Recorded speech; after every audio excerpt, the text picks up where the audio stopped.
Hi, everybody. It's been a minute. A couple things I want to talk about. Number one, I've been busy per usual. We all fucking know my bullshit excuses that I have for this. I just really don't have time, and it really fucking sucks. And another thing that I was gonna do, because I was gonna actually talk about this, and then I thought, maybe I shouldn't do it. But then my good friend Singleton calls me and says, "Hey, you need to talk about the Charlie Kirk shooting," and I didn't want to do it because I really thought about it, and I'm gonna get up and adjust myself. Give me a second. But I didn't want to do it because I felt like everyone else was already doing it, and like, what more can I say about it? I've kind of gotten to the point where I'm getting a little annoyed when people all have to like make a video talking about the same thing as if they have like the golden input on it. And I didn't want to rush into it, but it's been like 2 weeks now, so I figured like, why not? Number one, I have said this and I've made this publicly known. I guess not on YouTube, but you know what I mean. Number one, I do not like Charlie, or I did not like Charlie Kirk. I was not a fan of Charlie Kirk. I was not somebody who thought he was like hateful or anything like that. Because I have seen like the left wing people just kind of like do this whole narrative like, oh, he was an evil, spiteful, racist, bigoted, misogynistic, like any like fucking stupid ass term that they could say to like kind of like tarnish his legacy. Because left wing people are fucking retarded. We all know that. As somebody who used to be very progressive, very liberal in the past days, I'm fully aware of just how stupid that party is. And I think it's honestly disgusting. My own neighbor is basically been like parading about it, like, oh, he's dead, ha ha ha. And I'm over here like, I like my neighbor because our kids get along, and I think she's a good person when she wants to be, but she just has some really retarded fucking takes sometimes. And I really want to say something, but I'm like, no, because I don't want to ruin like any kind of like bad blood between. I don't want to have like bad blood with her. Like our kids like each other very much, and she's been pretty much a good neighbor. Like when she felt like she needed to let me know, and like neighborhood watch stuff and all that great stuff.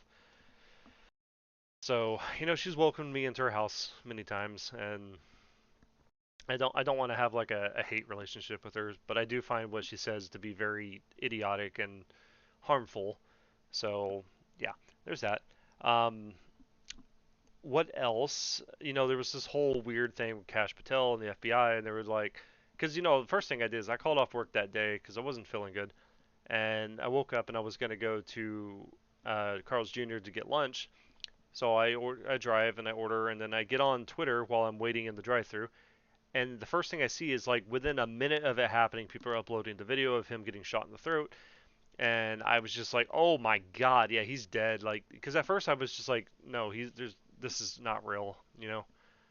Again, I wasn't a fan of Charlie Kirk. I felt like Charlie Kirk was a fraud, and like apparently that may not be the case, but we're gonna get into that.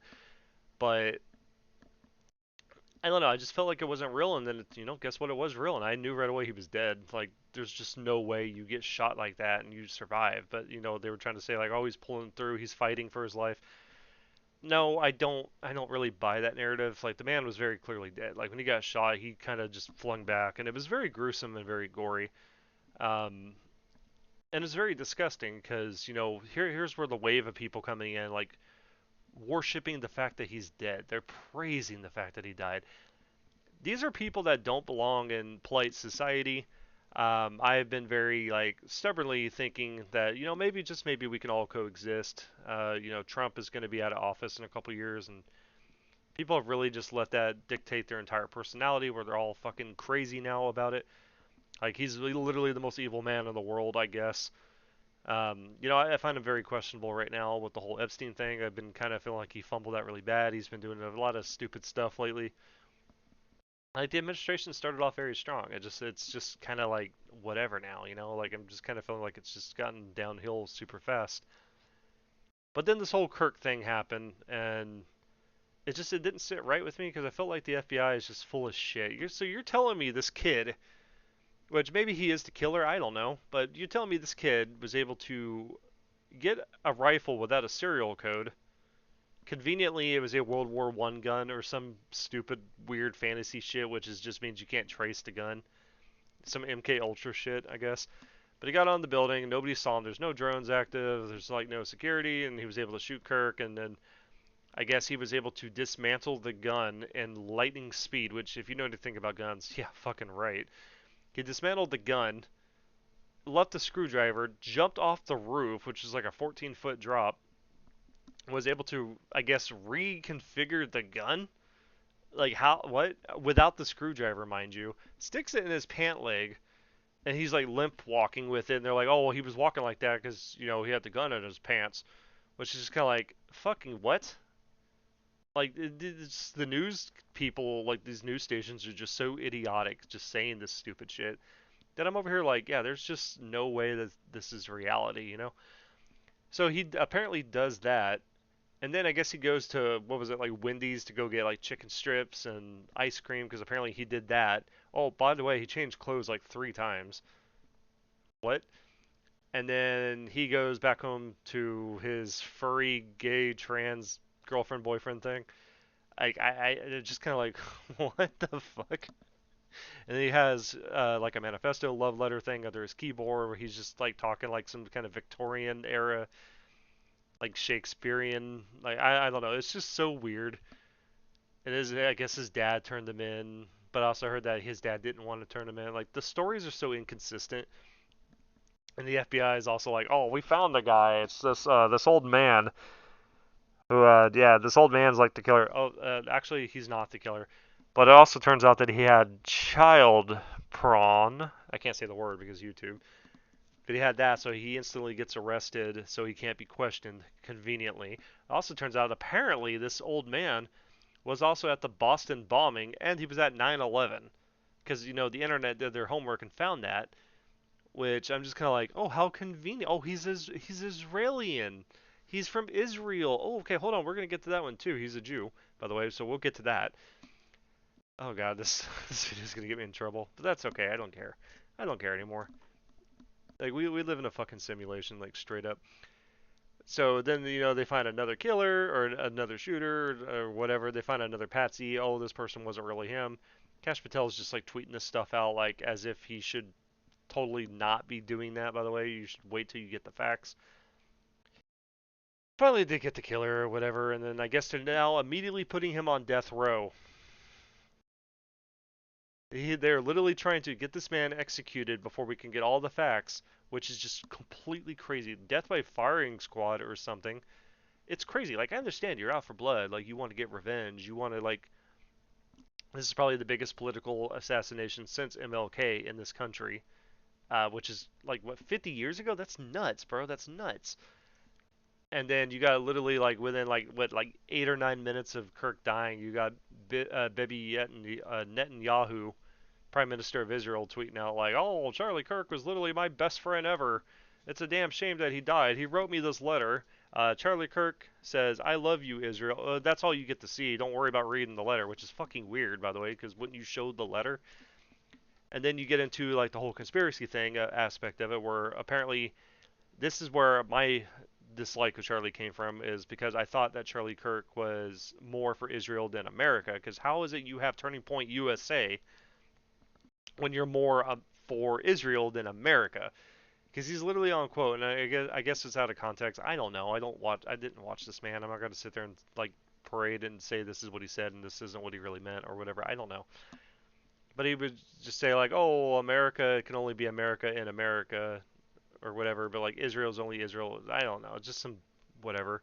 Israel has a right to defend itself, even though they're literally causing a Holocaust right now.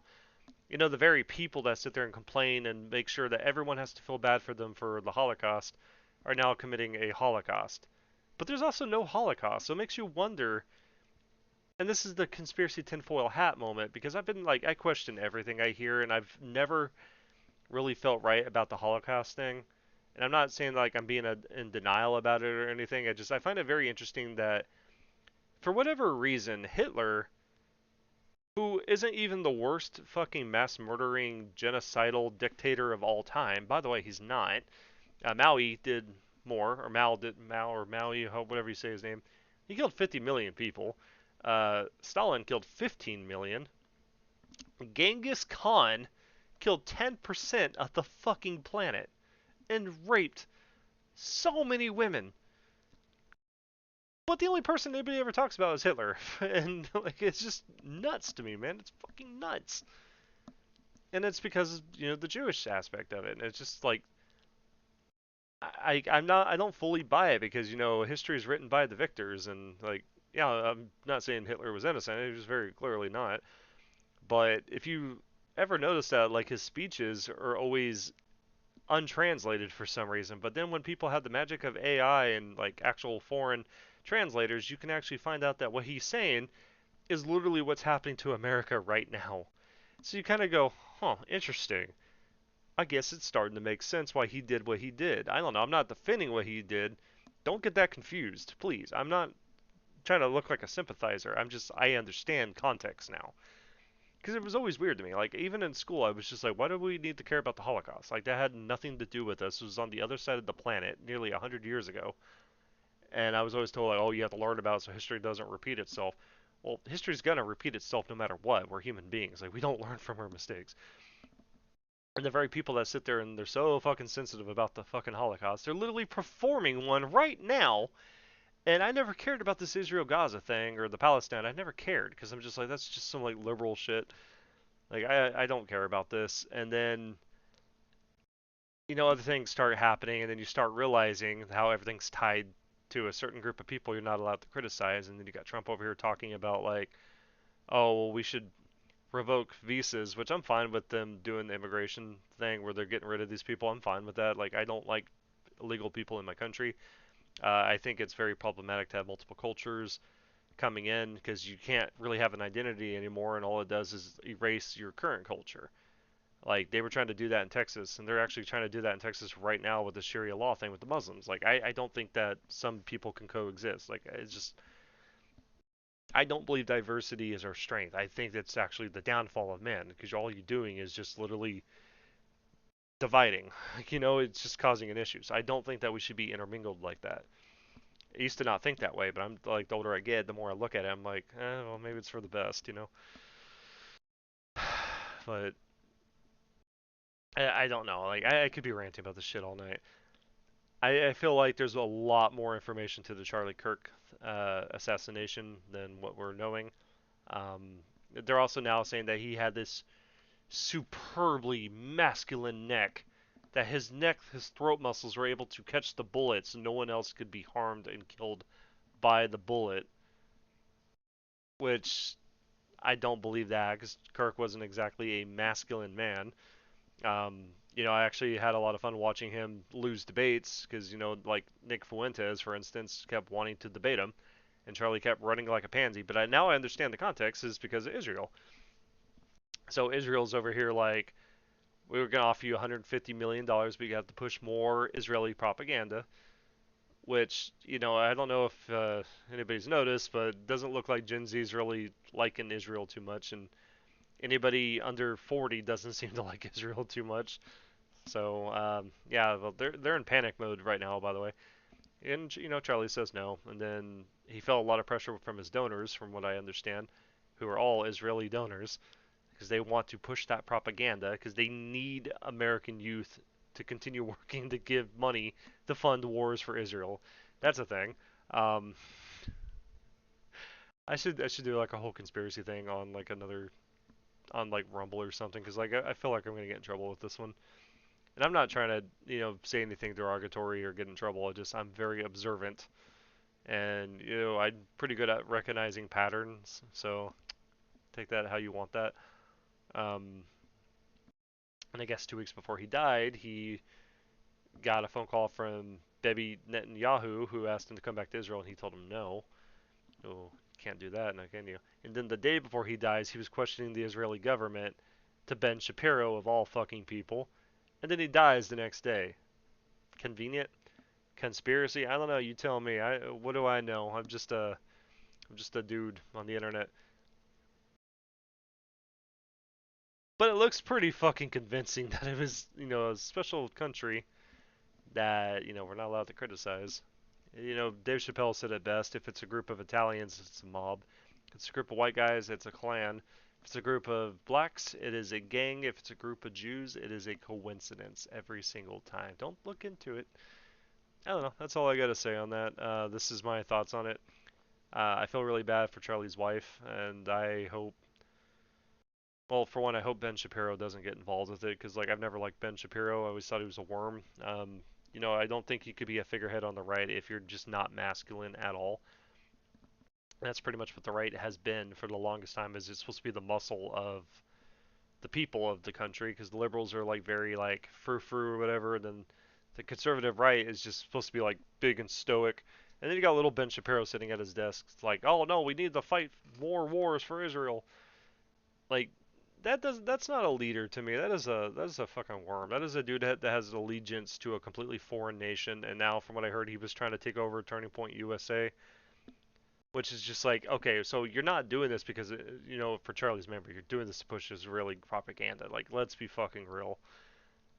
But I feel bad for his wife. I really do, and um, I hope she's gonna be okay. Like, you know, I had my doubts about Charlie Kirk, and I'm glad that I might have been wrong on a lot of stuff. But either way, I don't think that he should have been shot. I think violence is not the right way. I will give props to the Young Turks. Whether you like them or hate them, and I know some of my friends hate them. At least Cenk Uygur was very open and very straightforward about violence not being the answer. If you resort to violence in a political environment, it means that you've lost the mental war, you've lost the brain war. If you can't defeat your enemies with logic, facts, ideas, and you resort to violence, you've already lost. And that's exactly what happened. So for Cenk Uygur and Anna Kasparian, I applaud you. If you guys don't know, I used to watch the Young Turks for many, many years back when I was very progressive, and they kind of fell off for me. But Cenk Uygur has had the best opinion on this that the left itself hasn't been able to, which is crazy because you've got the crazy ass Young Turks having the better opinion. That's how you know the party is gone. That's all I'm saying. Like, he even had a good take with Trump. When Trump got shot, he did not dismiss it and say it was a hoax or, like, get mad that he didn't die. He said that Trump looked heroic, pumping his fist in the air. So, thank you very much, Cenk Uygur and Anna Kasparian. Thank you very much for that. You guys are really awesome. And yeah, so that's all I have for you guys. I'll see everybody in the next one, whenever that'll be. Uh, tinfoil hat on, I guess. See you in the next one. Bye.